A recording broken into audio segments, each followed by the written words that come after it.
we're gonna rank them, and then we're gonna give our thoughts as to why exactly I'm ranking them, where I'm ranking them. So since Terminator Zero drops, I believe it drops today, and we're definitely going to be watching it. Good God, I've got to watch that, and then I've got to spin around, and I've also got to watch Rings of Power.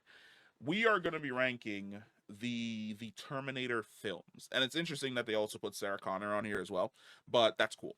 So easily, without question, the one that's going directly at the top, we're talking tier S, completely redefine the action sci-fi movie genre. Terminator 2. Terminator 2 is going directly at the top of this list. Everything about this movie is cool as hell. The T-1000 was terrifying when I was a child, and homeboy who played the T-1000, hold on, what's his name? Hold on. Robert Patrick? Was it Robert Patrick? I hope I'm right. Yeah, Robert Patrick.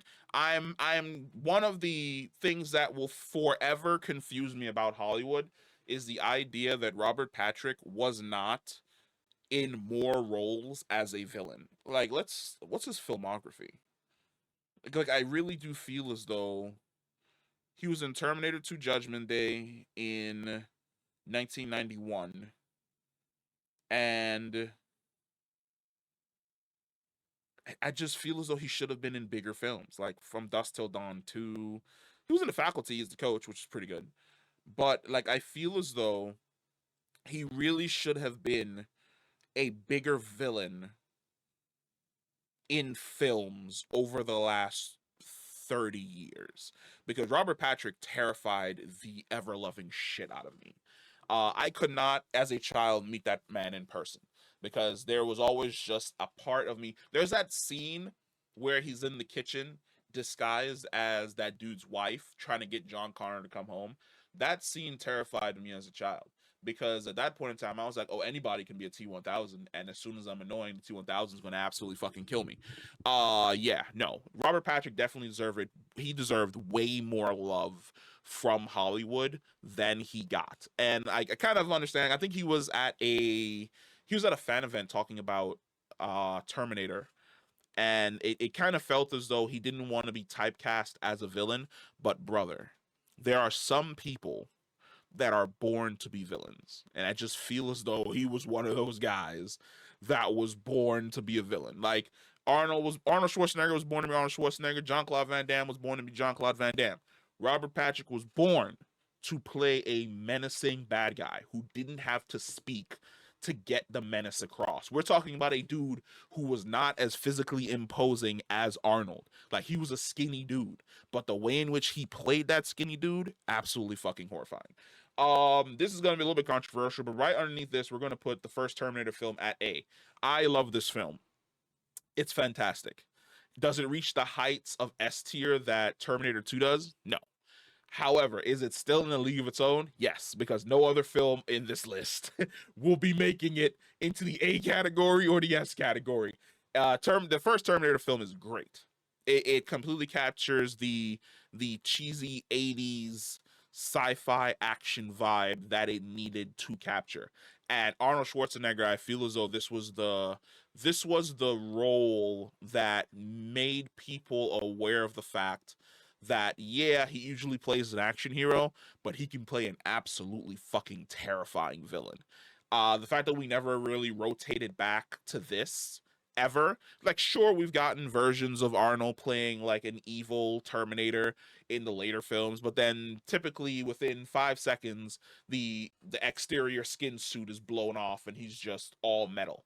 No, nothing else ever. He never reached this level of threat or terrifying ever again.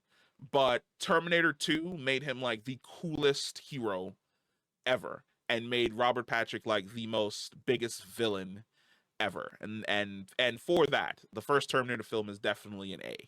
After that, Terminator 3, because we're gonna go back in order, Rise of the Machines, we are gonna drop that down to C. Yeah. We're gonna make that a C. Um, I didn't like this film. There was a lot wrong with this film. I didn't like this film.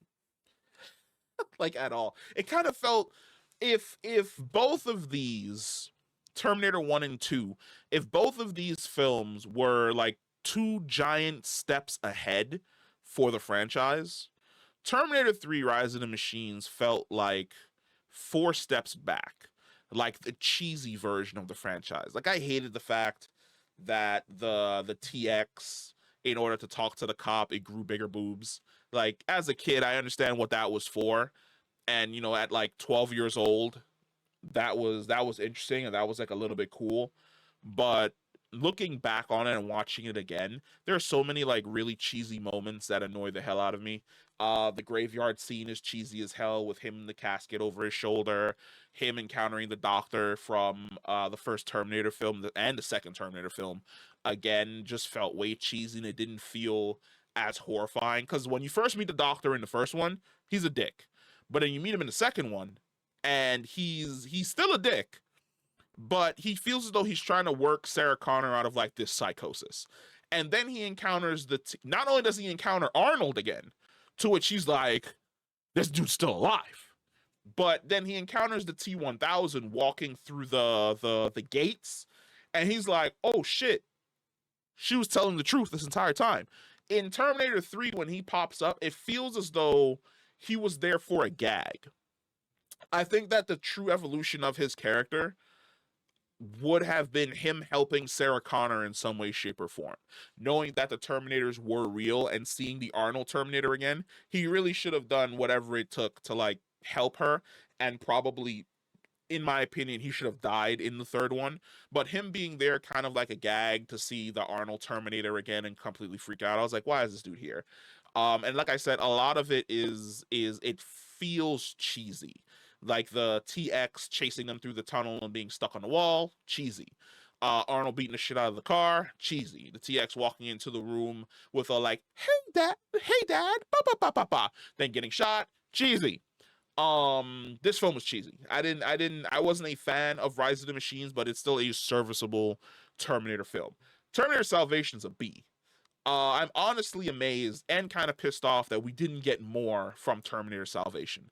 And what I mean by that is I really do think that Christian Bale should have gotten a chance to do another Terminator film. He should have been able to come back as John Connor. His John Connor is my favorite John Connor. I like Christian Bale's John Connor more than John Connor in Terminator 2. Like I know some people swear by Edward Furlong, that like he's the marquee definition of John Connor. No.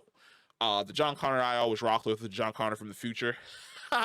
And the John Connor in Terminator Salvation is exactly how I thought John Connor would be in the future, and absolutely loved it. Everything about Salvation is dope as hell. The setting for Salvation, post-apocalyptic, fantastic.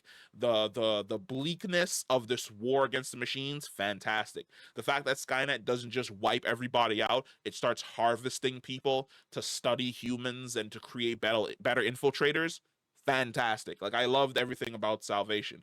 The only thing that kind of detracted was from Salvation a little bit, in my opinion, is the ending. I feel as though the ending is a little bit too happy, because we do lose Sam Worthington's character, Marcus Wright, but I feel as though Marcus should have been able to stay on a little bit more, and that Marcus should have been the one to basically help the resistance in creating the program that re-educates or reprograms the T-800s before they start sending them into the past at different points to basically protect John Connor. Like that should have been Marcus's role. Once he realized he had a connection to Skynet and he could like control the machines, that should have been Marcus's role, as to be the guy that reprogrammed the T-800. Because an argument I always have is, if the T-800s are connected to Skynet's network, disconnecting them from the network doesn't mean anything if they could be overpowered and captured, or if they could be reprogrammed, and they always have some type of subroutine that sets them back to their main function of killing John Connor. But Terminator Salvation definitely deserves its spot as a B. Next on this list, and we just spoke about this in another video, is Terminator Genisys. And I think Terminator Genisys, as it stands, for what we got, is a D. I said it before in that other video, Terminator Genisys definitely had the chance to be a really, really good Terminator film. It had the chance to be dope as hell. And instead of being dope as hell, they chose to go the generic route because they wanted to push Emilia Clarke as like the beautiful Sarah Connor. No, they should have focused on the story of the T-800 old man Arnold protecting the young girl Sarah Connor, and then the bonding of the killer robot and the little girl, who probably start off as, the robot is, this is my duty, and the little girl being terrified of him, kind of like John Connor in Terminator 2, where he runs off to those guys asking for help. Then the guys turn out to be douchebags, and then the T-800 is the one who saves them. More of that. The Terminator developing its humanity as it spends time protecting this little girl, and this little girl turning to the Terminator as more than a protector, but also something along the lines of a father figure. That should have been the direction it went in. Terminator Dark Fate. This is also going to be a D. I didn't like Dark Fate. I'm sorry. Everything that Genesis did wrong, it really felt like Dark Fate took that and was like, what if? What if we dialed it up to 11? 11 billion. I didn't like Dark Fate because Dark Fate introduces this really, really weird concept of, okay, timelines can change and Skynet isn't always the main threat, but now there are multiple like Skynet variants out there. It introduces this question of, well, what happens if Skynet sends 1,000 Terminators into the past, Legion sends 1,000 Terminators into the past, and some other AI sends 1,000 What if these multiple different AIs, every time you beat one, another one crops up, is constantly sending killer robots into the past, and then these killer robots are basically encountering each other and clashing. All of them from different timelines, all of them with different programs and processes that they have to carry out and things along those lines.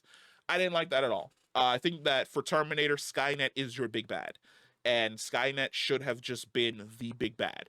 Switching it from Skynet to friggin' Legion and making it like this AI artificial system that went online like fucking Chat GPT. No. Didn't enjoy it at all. Didn't like old woman Sarah Connor. Didn't like no, I like domesticated T-800 because it answered the question of what does a robot do when it no longer has a mission. That was cool, but they kind of glossed over his whole family aspect in a gag, and then they kill off his character, and then you begin asking the question of, well, what about his family? Like, he's been raising that family for like the last 15 years. What's going on there? They just up and disappeared. That's absolutely fucking crazy. Now, Terminator Sarah Connor Chronicles. Speak. That's a B. That goes next to Terminator Salvation. Are there some bad things in this? Yes. Are there some really, really, really fucking good things in this? Yes. Should it have went on a whole lot longer? Yes, because it explores some really, really interesting themes. Like the themes I was speaking about in regards to the direction that Genesis should have went in is a lot of what Terminator Sarah Connor Chronicles essentially explores, which is John's connection to the machines around him. Skynet sending multiple machines into the past to do different things. Terminators who basically complete their missions and then decide on what they're going to do next without Skynet's oversight. Maybe working for Skynet, maybe working against Skynet. John using the temporal technology to jump into the future and see the chaos, then also jump into the past and try and prevent and deal with like other things. Sarah Connor Chronicles. Sarah Connor Chronicles. Say that 5 times fast without flubbing. Was fantastic. And the only thing that kind of kneecapped it from being even better was the fact that it was essentially canceled. And I forgot her name. Was it Summer Gao? It's crazy that I remember her name. No, is that her name? We're about to find out. Hold on. I think it's Summer Gao. Wow, I was right. Tell you right now, I'll be fucking up names, but I got this one right. She was fantastic as I don't remember what her model number was. Hold on. Her model number was hold on. What was her? She was Cameron Phillips, but what was her model number? She was a T.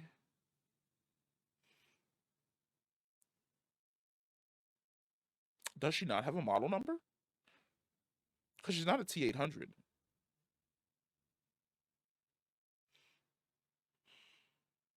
Hold on, hold on, hold on.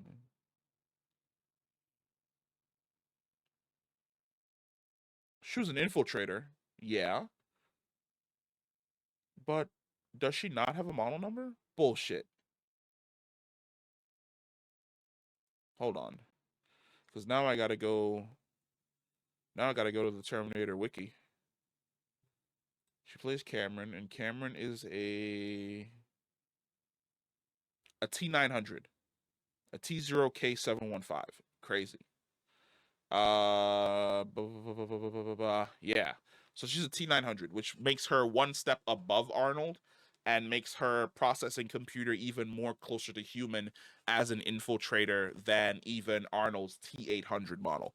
Um, Sarah Connor Chronicles deserves to be a B. I think it fits into the same area as Terminator Salvation, which it's really good Terminator fun in action, but it's held back by certain things, by certain aspects. But let me know what you guys think about the list. Let me know what your list is. Like, how do you tier the Terminator films yourselves? Comment down below. Let me know. And I'll catch you in the next one. Peace.